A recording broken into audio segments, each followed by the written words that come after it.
புதுசாக பார்க்குறவங்க நம்ம சேனலை சப்ஸ்கிரைப் பண்ணிக்கங்க, லைக் பண்ணுங்கள், கண்டிப்பாக நம்மளுக்கு சப்போர்ட் பண்ணுங்கள். உங்களுக்கு இந்த மாதிரி எல்லாம் பிரியாணி எப்படி செய்கிறதுன்னு நான் உங்களுக்கு ஒவ்வொரு வீடியோவாக போடுறேன். ஓகே,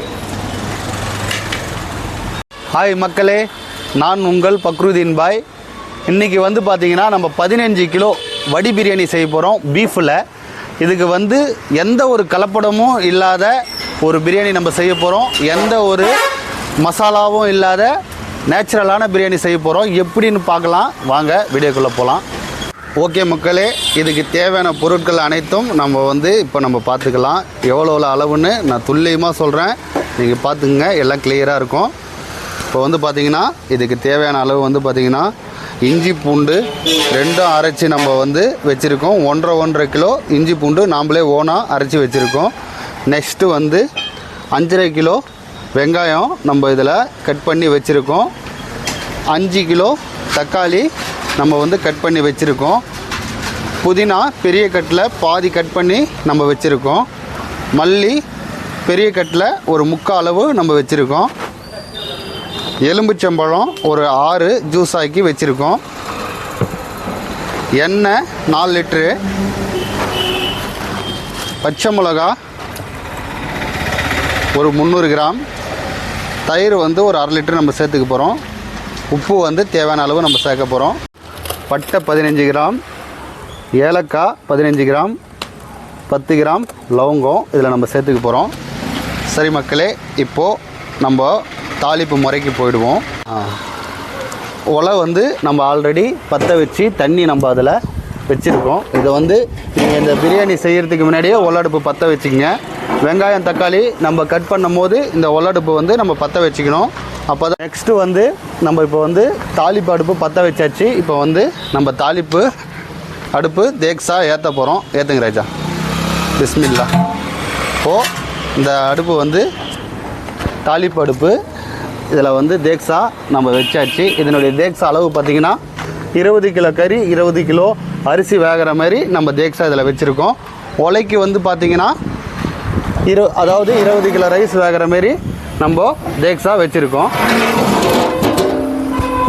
நெக்ஸ்ட்டு வந்து இந்த அடுப்பு தேக்ஸா ஏற்றின உடனே என்ன பண்ண போகிறோன்னா, நம்ம வந்து வச்சிருக்க ரைஸில் தண்ணி சேர்த்துக்க போகிறோம். இது என்ன ரைஸ்ன்னு பார்த்தீங்கன்னா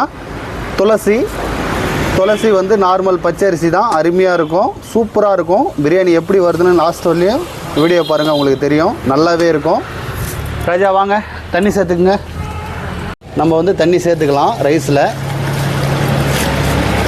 ரைஸில் தண்ணி சேர்க்கும் போது ரொம்ப ரைஸை உடைக்காதீங்க, அப்படியே அழகாக கிண்டி விடுங்க. லாஸ்ட்டாக வடிச்சிக்கலாம். 4 லிட்டரு எண்ணெய் வந்து இப்போ நம்ம வந்து தேக்ஸால சேர்க்க போகிறோம். சேர்த்துக்குங்க. 4 லிட்டரு எண்ணெய் நம்ம இதில் சேர்த்துக்கலாம். இப்போது நம்ம எடுத்து வச்சுருக்கோங்கள்ல பட்டை லவங்கம் ஏலக்காய், அதாவது 15 கிராம் பட்டை 15 கிராம் ஏலக்காய் 10 கிராம் லவங்கம் கூட தாளிக்கும் போது எண்ணெயில் தாளிக்கும் போது ஃபஸ்ட்டு இது போடுவோங்களா, இது போடுறதே இப்படியே போடக்கூடாது. இது கூட வந்து பார்த்திங்கன்னா நம்ம அரைச்சி வச்சுருக்கிற 1.5 கிலோ இஞ்சி 1.5 கிலோ பூண்டு அதில் ஒரு கரண்டி எடுத்து இதில் நம்ம இப்படி வச்சுக்கிறோம் ஓரமாக. நெக்ஸ்ட்டு வந்து பார்த்திங்கன்னா தக்காளி ஒரு கையளவு இதில் நம்ம வச்சுக்கிறோம். புதினா ஒரு கையளவு எடுத்து நம்ம இது கூட இப்படி வச்சுக்கிறோம். இப்போது இப்படி நம்ம போடும்போது எண்ணெயில் போடும்போது பார்த்திங்கன்னா உங்களுக்கு ஓப்பனிங்கே பிரியாணி வந்து வாசனை நல்லா கமகமன்னு வரும். இதுதான் மெத்தடு, இப்படி ஃபாலோ பண்ணுங்கள். இதில் எந்த விதமான சீக்ரெட் மசாலாவும் கிடையாது. இப்படி தான் நம்ம இப்போ வந்து பிரியாணி செஞ்சிட்ருக்கோம். சீக்ரெட் மசாலான்னு சொல்லி சில பேர் உங்களை எப்படி சொல்கிறாங்க, பிரியாணிக்கு தனியாக ஒரு மசாலா இருக்குதுன்னு சொல்லிகிட்டு இருக்காங்க. அப்படியெல்லாம் கிடையாது, சரிங்களா? இப்போது தாளிப்பு முறை நம்ம இப்படி தான் பண்ண போகிறோம். இப்போது எண்ணெய் காஞ்ச உடனே நம்ம இதை ஃபஸ்ட்டு ஓப்பனிங் இதை நம்ம அதில் சேர்க்க போகிறோம். 4 லிட்டர் எண்ணெய் ஹீட் ஆகிட்டுருக்கு. நம்ம வந்து அடுத்தது தாளிப்பு முறை டக்குன்னு நம்ம இப்போ போட போகிறோம், சரிங்களா? இப்போ நீங்கள் கவனமாக பார்த்துட்டே இருங்க. இதில் எதுவுமே நீங்கள் வந்து ஸ்கிப் பண்ணாத நல்லபடியாக பாருங்கள், நல்லாவே இருக்கும். அடுப்பு வந்து நல்லா ஓரளவில் பிடிச்சிட்டு வருது. இன்னும் ஃபுல்லாக பிடிக்கல, ஒரு அளவே பிடிக்கிட்டோம். ரொம்ப நீங்கள் நிறையா எரி வைக்கணும்னு அவசியம் இல்லை, மீடியமாகவே எரியிட்டோம். அப்போ தான் நம்ம வந்து பொறுமையாக பிரியாணி செய்யலாம். நீங்கள் வந்து அதிகமாக அனல் கொடுத்த உடனே உங்களுக்கு பதட்டம் வந்துடும். அப்படி பதட்டப்பட தேவையில்ல, பொறுமையாகவே அனல் ஏறட்டும், சரிங்களா? எந்தெந்த டைமில் ஹீட் ஆகணும்னு நான் உங்களுக்கு சொல்கிறேன். எண்ணெய் ரொம்ப காயக்கூடாது, ஓரளவு காயிற பதத்தில் தான் நம்ம வந்து அந்த தாளிக்கு எடுத்து வச்சுருக்க பட்டை லவங்கம் எல்லாத்தையும் நம்ம சேர்க்கணும். ரொம்ப கொதி வர, அதாவது அந்த புகை வர மாதிரி இருக்கக்கூடாது, ரொம்ப கருகிடும். அதனால் மீடியமான அனல் ஓரளவு காஞ்சிச்சின்னு நம்மளுக்கு தெரியும், அப்போ வந்து நம்ம சேர்த்துக்கணும். சரிங்களா? இப்போ நம்ம சேர்த்துடலாம். பார்த்துக்கிட்டிங்களா? தாளிப்புக்கு நான் என்னென்ன சொன்னனோ கரெக்டாக நீங்களும் அதேமாரி ஃபாலோ பண்ணுங்கள். இதை வந்து இப்போ வந்து ஃபஸ்ட்டு ஆயில் ஊற்றுனதுக்கப்புறம் இதை தான் நம்ம சேர்க்க போகிறோம். பிஸ்மில்லா. ராஜா வாப்பா.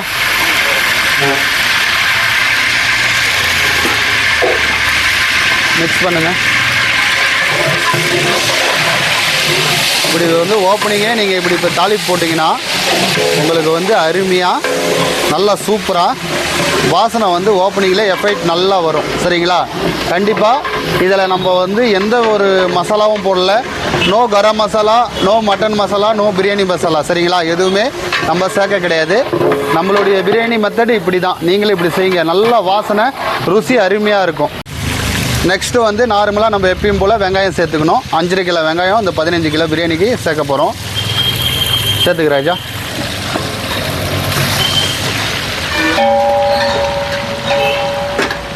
அஞ்சரை கிலோ வெங்காயம் நம்ம சேர்த்துக்கணும். வெங்காயம் வந்து நல்லா வதங்கட்டும். நல்லா வெங்காயம் வதங்கட்டும். இப்போ வந்து நீங்கள் என்ன பண்ணுறீங்கன்னா அனலை கொஞ்சம் நல்லா ஏற்றிக்கலாம். வெங்காயம் வதங்கணும், அதனால் அனலை நல்லா ஏற்றிக்கிங்க. அடி பிடிக்க மட்டும் விட்டுறாதீங்க. முடிஞ்ச அளவுக்கு மிக்சிங் கரெக்டாக போட்டுக்குங்க. சரிங்களா? நெக்ஸ்ட்டு வந்து 300 கிராம் பச்சை மிளகா நம்ம இந்த வெங்காயத்து மேலே சேர்க்குறோம். சேர்த்துக்குங்க. ஒரு மிக்சிங் போட்டு கொஞ்ச நேரம் நல்லா வேக விடுங்க.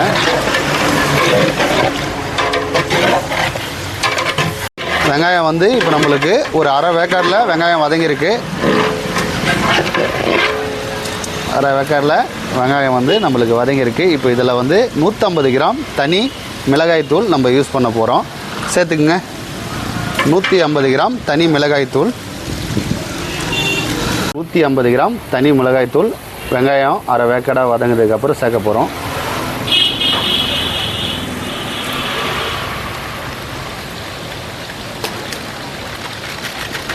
தனி மிளகாய்த்தூள் போட்டு இப்போது கொஞ்சம் நல்லா வதங்கியிருக்கு. இப்போ வந்து 3/4% வந்து நம்மளுக்கு வெங்காயம் வதங்கியிருக்கு. இப்போது நம்ம அரைச்சி வச்சுருக்கிற 1.5 கிலோ இஞ்சி, 1.5 கிலோ பூண்டு இதில் சேர்க்க போகிறோம். நம்ம ஓனாக அரைச்சது தான், பேஸ்ட்டு யூஸ் பண்ணல. நீங்களும் ஓனாக அரைச்சிக்கோங்க. சேர்த்துக்குங்க ராஜா. நல்லா பரவலாக சேர்த்துக்குங்க. இஞ்சி பூண்டு போட்டதுக்கப்புறம் அடி பிடிக்க வாய்ப்பு இருக்குது, அதனால் நல்லா மிக்சிங்கு பண்ணிக்கோங்க.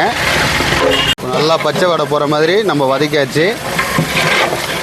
இப்போ வந்து நெக்ஸ்ட்டு வந்து தக்காளி நம்ம சேர்த்துக்கலாம். 5 கிலோ தக்காளி இந்த 15 கிலோ பீஃப் பிரியாணிக்கு சேர்க்க போகிறோம். சேர்த்துக்குங்க.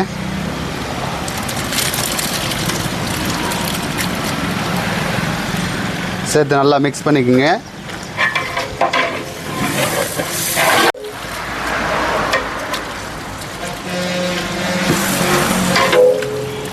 நம்மளுக்கு அடி பிடிக்கிற மாதிரி இருந்ததுன்னா இந்த வெங்காயம் தக்காளி போட்ட உடனே நம்ம அந்த லெமனை வந்து 6 எலுமிச்சம்பழம் வந்து இப்பயே சேர்த்துக்கலாம். இன்னும் நம்மளுக்கு அடி பிடிக்காது. சேர்த்துக்குங்க. 6 எலுமிச்சம்பழத்தை இப்பயே சேர்த்துக்கிட்டு தயிர் வந்து நம்ம கறி போட்டதுக்கப்புறம் சேர்த்துக்கலாம்.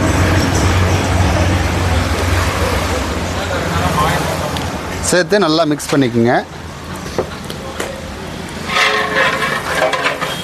நீங்கள் இந்த டைமில் தாங்க அடியே பிடிக்க விடக்கூடாது. நல்லா வந்து மிக்ஸ் பண்ணிக்கோங்க. தக்காளி போட்டு நம்மளுக்கு வதங்கிட்டு இருக்கு.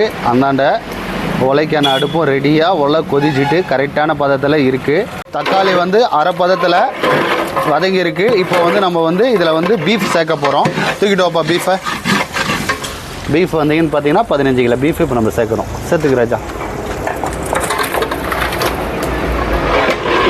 நல்லா மிக்சிங் போட்டுக்கலாம். இதுக்கப்புறம் அடி பிடிக்காது, பயப்பட தேவையில்ல. நல்லா மிக்சிங் போட்டு நல்லா கிண்டிக்குங்க.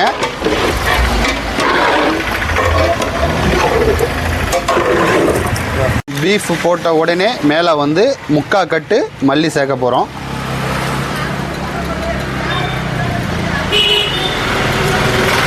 நல்லா பரவலாக சேர்த்துக்குங்க. மல்லி போட்டு அரைக்கட்டு புதினா இப்போ சேர்க்க போகிறோம். மல்லிக்கு மேலே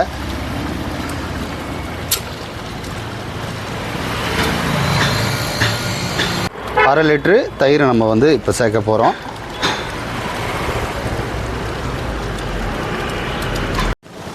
இப்போது நம்ம வந்து கல் உப்பு சேர்க்க போகிறோம். நீங்கள் இதை வந்து நார்மலாகவே ரொம்ப ஈஸியாக அளவு பார்த்துக்கலாம். வடி பிரியாணிக்கு இந்த கறிக்கு எவ்வளோ உப்பு தேவையோ போட்டு நீங்கள் செக் பண்ணிக்கோங்க.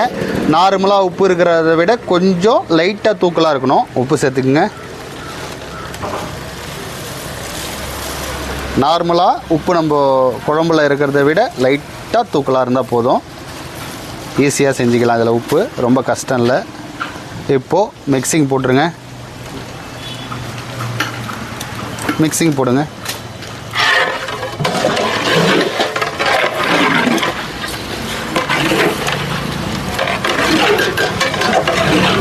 அவ்வளோதாங்க.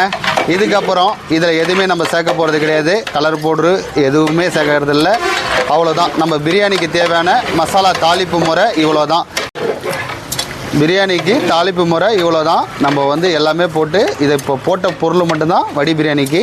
நெக்ஸ்ட்டு வந்து அரிசி வந்து ஒலை கொதிச்சிருக்கு. இதில் போட்டு எடுத்து வடித்து இதில் போட போகிறோம். இப்போ நெக்ஸ்ட் வந்து இதை மூடி ஒரு 10 நிமிஷம் கறியை வேக வச்சுருங்க. சரிங்களா? அவ்வளோதான். மூடிடுங்க.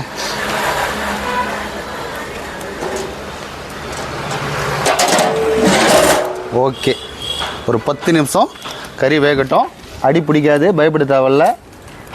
10 நிமிஷம் இல்லை ஒரு 5 நிமிஷத்தில் ஓப்பன் பண்ணி கூட ஒரு டைம் பார்த்துக்குங்க. நல்லா கறி நம்மளுக்கு நல்லா சாஃப்டாக கறி வந்துடும். ஓகேங்களா? நெக்ஸ்ட்டு அதில் ரைஸ் வடித்து நம்ம இப்போ எடுத்து இதில் போடணும். இவ்வளோ தான் வேலை. பாருங்கள், வீடியோ வந்து உங்களுக்கு ரொம்ப ஒரு யூஸ்ஃபுல்லான ஒரு வீடியோவாக இருக்கும். போட்டு 5 நிமிஷம் ஆகுது. இப்போ நம்ம ஓப்பன் பண்ணி ஒரு டைம் பார்த்துக்கலாம். மிதமான அனலில் தான் வெந்துட்டுருக்கு. ரொம்ப தீயாக வைக்கல நாங்கள் அனல். நல்லா மிக்சிங் போடுங்க. இங்கே பாருங்கள், இப்படி வேகும் போது வந்து பார்த்திங்கன்னா உங்களுக்கு தக்காளி எல்லாம் அரை வேக்காடாக இருக்கிறதுனால தண்ணி வரும். அதனால் உங்களுக்கு அடி பிடிக்காது, பயப்பட தேவையில்ல. இப்போ வந்து அந்த அடியில் லைட்டாக வெங்காயம் தக்காளி வதக்கும் போது அடி பிடிச்சிருக்கு இல்லைங்களா, அது சேர்த்து நல்லா மிக்ஸ் பண்ணிக்கோங்க. அதை சுரண்டி நல்லா எடுத்துடுங்க. அடி வந்து பிடிக்காத ஃபைனல் வரலையும் நல்லாவே இருக்கும். சூப்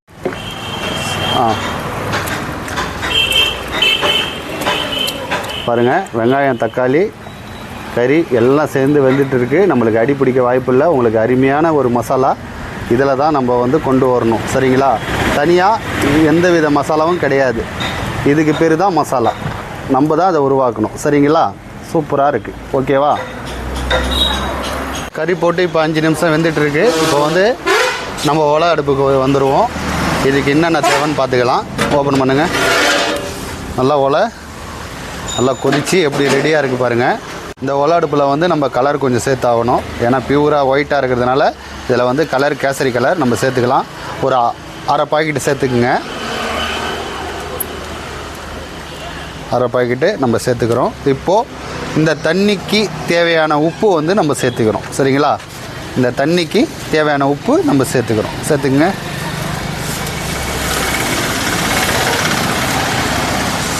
நெக்ஸ்ட்டு இதில் புதினா தழை கொஞ்சம் இப்போ நம்ம சேர்த்துக்கிறோம்.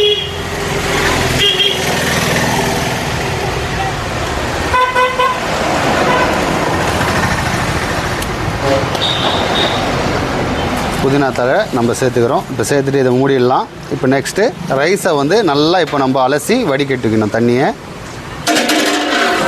வந்து இப்போது தண்ணியை வடித்து தண்ணி மாற்றிட்டு இருக்காங்க. இப்போயே தண்ணி வடிகட்டிக்குங்க. சுத்தமாக வடிக்கணும்னு அவசியம் இல்லை. லைட்டாக தண்ணி இருந்தாலும் பரவாயில்ல. ஏன்னா நம்ம தண்ணியில் தான் இப்போ வந்து கொதிக்கிற தண்ணியில் சேர்க்க போகிறோம். ரைஸை வந்து வடிகட்டுறாரு. வந்து வடிகட்டியாச்சு. இப்போ நம்ம வந்து ரைஸை ஒலையில் சேர்த்துக்கிறோம். தூக்கிட்டு வாங்கப்பா.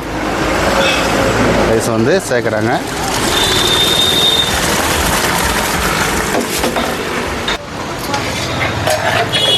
ரைஸ் போட்ட உடனே நல்லா மிக்சிங் பண்ணிக்கோங்க. இல்லை ரைஸை அங்கங்கே கட்டியாக பிடிச்சிக்கும். ஒன்றா மிக்சிங் பண்ணிக்கிட்டு உப்பு வேணால் நீங்கள் இப்போ செக் பண்ணிக்கலாம். உப்பு உங்களுக்கு இதில் கரெக்டாக இருக்கணும்.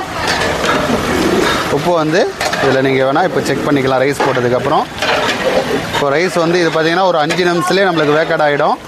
பதம் வந்து பார்த்திங்கன்னா அரை பதத்துக்கு மேலே 3/4 பதம் நம்மக்கிட்ட வடிக்கணும். வடித்து தம் விடுற மாதிரி இருக்கும். ரைஸ் வந்து நான் அந்த பதத்தை காட்டுறேன். நம்ம ரைஸ் போட்டதுக்கப்புறம் நம்ம இதை வந்து ஓப்பன் பண்ணிக்கிறோம் தாளிப்போட அடுப்பை. இது எதுக்காக இப்போ ஓப்பன் பண்ணுறோன்னா, இங்கே பாருங்கள், மேலே வந்து ஆயிலோட கிரேவி இருக்கும்.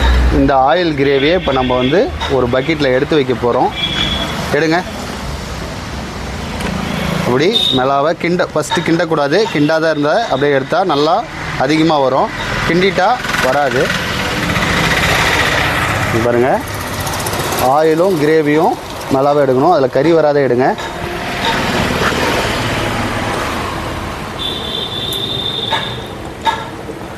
சில பேர் வடி பிரியாணிக்கு வந்து தண்ணி அளவு வச்சு ஊற்றுவாங்க. நம்ம தண்ணியெல்லாம் இதில் வடி பிரியாணிக்கு இந்த மசாலாலாம் சேர்க்க மாட்டோம். இதில் இருந்து தான் தண்ணியை நம்ம எடுக்கிறோம். சரிங்களா? நம்ம அரிசி அதிலே பதமாக வடித்து தான் போட்டு தம் விட போகிறோம். இதில் தண்ணி அளவெல்லாம் கிடையாது. நம்ம இதிலேருந்தே கிரேவி எடுத்து வச்சுருக்கோம் ரைஸ் போட்டதுக்கப்புறம் மேலே ஊற்றுறதுக்கு. இப்போது நல்லா அடி பிடிக்காத ஒரு டைம் மிக்ஸ் பண்ணிக்கோங்க.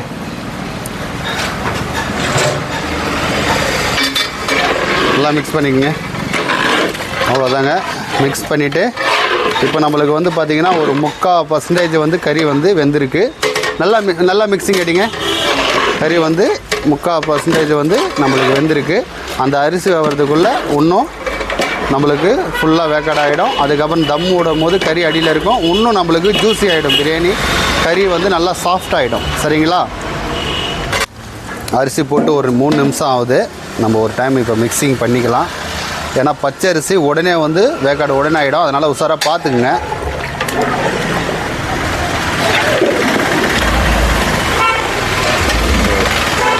ரைஸ் கொஞ்சம் மேலே எடுங்க.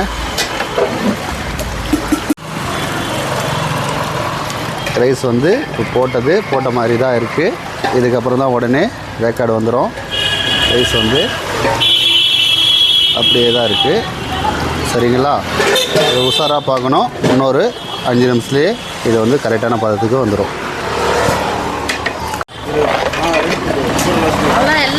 ரைஸ் வந்து இப்போ போட்டு நம்மளுக்கு வந்து ஒரு 6 நிமிஷம்தான் ஆகுது. இப்போ அதனுடைய பதத்தை பார்த்துக்கலாம். பயங்கரமாக ஆவி அடிக்கிறதுனால உங்களுக்கு சரியாக தெரியாது, கொச்சிக்காதீங்க. இப்போ வந்து பதம் வந்து பார்த்திங்கன்னா நம்மளுக்கு வந்து அரை பதம் கிட்ட தான் வந்திருக்கு. இன்னும் அரை பதம் வரல. இன்னொரு 2 நிமிஷம் நம்ம விட்டு வடிச்சிட்டா கரெக்டாக இருக்கும். ஓகே. இப்போ வந்து பார்த்திங்கன்னா நம்ம ரைஸ் வடித்து போடும் போது நம்ம தாலி போட்டிருக்கோம் இல்லைங்களா, இதுக்கு அடியில் நெருப்பு வந்து கம்மியாக இருக்கணும், அதிகமாக இருக்கக்கூடாது. அடி பிடிச்சிரும். கறி வந்து நம்மளுக்கு வேக்காடு கரெக்டாக ஆகிருக்கு. அதனால் ரைஸ் போடும் போது அனலை வந்து நம்ம கம்மி பண்ணிக்கணும். சரிங்களா? அனலை வந்து கம்மி பண்ணிக்கோங்க. ராஜா, அந்த எரியிற விறகை எடுத்து ஒலையில் போட்டுருங்க. ஒரு 2 நிமிஷத்தில் ரைஸை வடித்து இப்போ வந்து நம்ம ரைஸை வடிக்க போகிறோம். இந்த தேக்ஸாவை ஓப்பன் பண்ணியாச்சு. ரைஸ் போடுறதுக்கு முன்னாடி கறியை ஒரு டைமு நல்லா மிக்சிங் பண்ணிக்கோங்க. கறியை நல்லா மிக்சிங் பண்ணி அடி பிடிச்சிருக்கா, நல்லா ஃப்ரீயாக தண்ணி ஆட்டாக இருக்கான்னு பார்த்துக்குங்க. ஏன்னா இந்த தண்ணி மாதிரி இதில் இருந்ததுன்னா ஓகே, நம்ம அரிசியை நல்லா வடித்து போடலாம். இல்லை ரொம்ப ட்ரையாக இருக்குன்னும் போது கொஞ்சம் அரிசி அள்ளும் போது லைட்டாக தண்ணியோடு போட்டுக்கலாம். அதுக்காக தான் நம்ம இது எப்பயுமே கிண்டணும். அடி பிடிக்குதா அதுவும் பார்த்துக்கணும். ஓகே, இப்போ கிண்டி பரவலாக வச்சுக்கிறோம். பயங்கரமாக ஆவியாக வர்றதுனால உங்களுக்கு தெரியல, உள்ள கோச்சிக்காதீங்க. வந்து நம்மளுக்கு வந்து தண்ணி பதமாக தான் இருக்குது. நம்மளுக்கு தண்ணி பதமாக நல்லா இருக்குது. இப்போ ரைஸை வடிக்கிறார் தம்பி. ரைஸை வடித்து நம்ம சேர்த்துக்கிறாரு. ரைஸ் வடிக்கிற பதம் எதையும் காட்டிடுறேன். ரைஸு ஓப்பன் பண்ணுங்கள். ஃபுல்லாக மேலே நல்லா தூக்குங்க. ஓகே. ரைஸ் வந்து அரை பதம் தாண்டி இருக்குது. இப்போ நம்ம இதை வடிச்சிடணும். இப்படியா வந்து ரைஸை வந்து பார்த்திங்கன்னா இப்படி உடைச்சா உடையணும். சரிங்களா? இப்போ வந்து ரைஸை வடிக்க போகிறோம். வடிச்சிருங்க.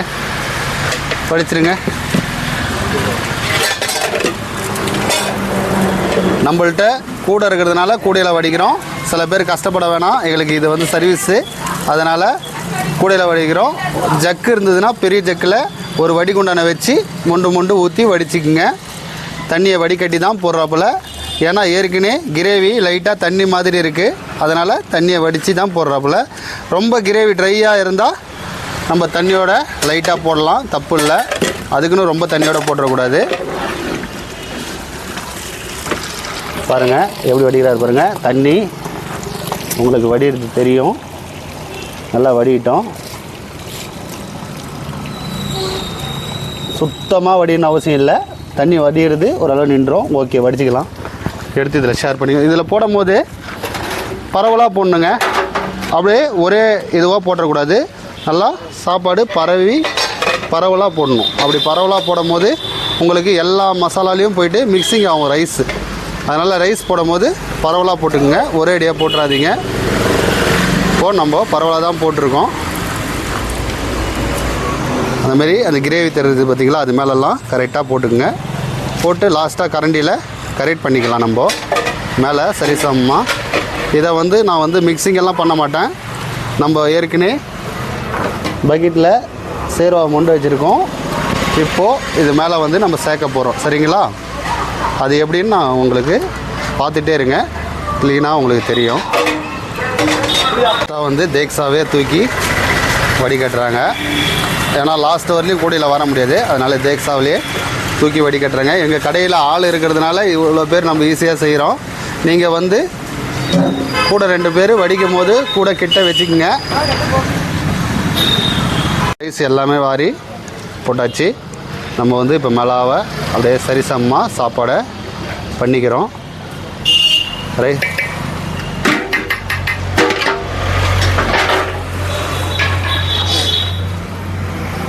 பாருங்கள் எந்த பதத்தில் இருக்குதுன்னு பார்த்துங்க. இப்போ வந்து நம்ம எடுத்து வச்சுருக்கிற சேர்வாவை எண்ணெயோட சேர்க்க போகிறோம்.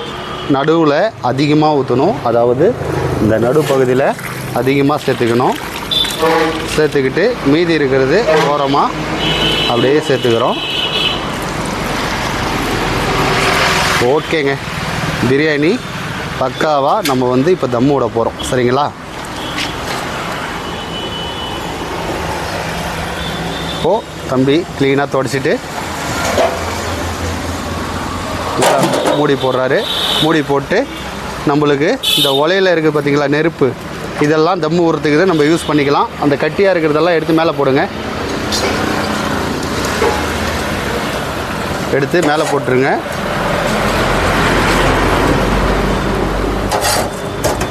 இதெல்லாம் மேலே போட்டு ஃபஸ்ட்டு அடியில் இருக்கிறத எடுத்து மூணு பக்கமும் நம்ம எடுத்து ஓரமாக எட்ஜில் சேர்த்துக்கிறோம். எட்ஜில் ஓரமாக இங்கே பாருங்கள் எப்படி விடுறோம் பாருங்கள், தம்மு ஓரமாக அணைச்சி விடணும். சரிங்களா? ரொம்ப உள்ளே இருந்தாலும் அடி பிடிக்கும், ரொம்ப வெளியே இருந்தாலும் நம்மளுக்கு வந்து தம் ஆகாது. அதனால் 3 பக்கமும் 3 கல் இருக்குது, 3 பக்கம் கேப்பில் நம்ம வந்து நெருப்பை வெளியே ஈர்த்துக்கணும். இங்கே தெரியுது பார்த்தீங்களா, இந்த எட்ஜுக்கு கீழே இருக்கணும் நெருப்பு. அப்போ தான் வந்து நம்மளுக்கு தம்மு வந்து பக்காவாக இருக்கும், அடி பிடிக்காத தம்மாகும். நம்ம க்ளீனாக மேலே 3 பக்கம் ஓரமும் நம்ம வந்து தம்மு க்ளீனாக விட்டாச்சு. இப்போ வந்து கரெக்டான டைமிங் பார்த்திங்கன்னா ஒரு 30 நிமிஷம் தம்மை விட்டு நம்ம உடச்சிடலாம். அருமையான உங்களுக்கு ஒரு சூப்பரான பிரியாணி ரெடியாக போகுது. ஒரு 30 நிமிஷம் கழித்து நம்ம அந்த பிரியாணி எப்படி இருக்குன்னு பார்க்கலாம். சரிங்களா? இப்போ வந்து 30 நிமிஷம் ஆகிடுச்சு. நம்ம வந்து ஓப்பன் பண்ணிக்கலாம். ஓப்பன் பண்ணும்போது அந்த பக்கம் ஈர்த்த மாதிரி பண்ணுங்கள், தூக்கிடாதீங்க, கையில் ஆவி அடிச்சிடும். நல்லா ஆவி வருது, நம்மளுக்கு தம்மு வந்து கரெக்டான பதத்தில் ஆகிடுச்சின்னு நம்ம வந்து தெரிஞ்சுக்கணும். இப்போ நான் வந்து ரைஸ் உங்களுக்கு உடச்சி காட்டுறேன் பாருங்கள். தம்மு வந்து நல்லா ஆயிடுச்சான்னு மேலே வந்து பார்த்தீங்கன்னா வெரைச்சியாக தெரியும். நல்லா வெரைச்சியாக தெரிஞ்சதுன்னா ஓகே, நம்மளுக்கு வந்து தம் ஆகிடுச்சின்னு தெரிஞ்சுக்கணும். நான் வந்து ஓப்பன் பண்ணது அப்படியே தான் வச்சுருக்கேன். சப்போஸ் தம் ஆகலைன்னா நம்ம திருப்பியும் மூடிக்கலாம். இப்போ வந்து நான் உடச்சி காட்டுறேன் பாருங்கள். இந்த ஓரமாக ரைஸ் வந்து நல்லா பூ மாதிரி நம்மளுக்கு பக்காவான ஒரு 15 கிலோ பீஃப் பிரியாணி நம்ம செஞ்சாச்சு. சூப்பராக இருக்கும், சாப்பிட்றதுக்கு அருமையாக இருக்கும். இப்படி தான் நம்ம வந்து பிரியாணி செய்கிறோம், எவ்வித மசாலாவும் இல்லாத. நீங்கள் தொடர்ந்து நம்ம சேனலை பாருங்கள், உங்களுக்கு ஒரு அருமையான ஒரு பிரியாணி வீடியோ நாங்கள் ரெகுலராக போடுவோம். நீங்களும் அதை பார்த்து செய்யுங்க.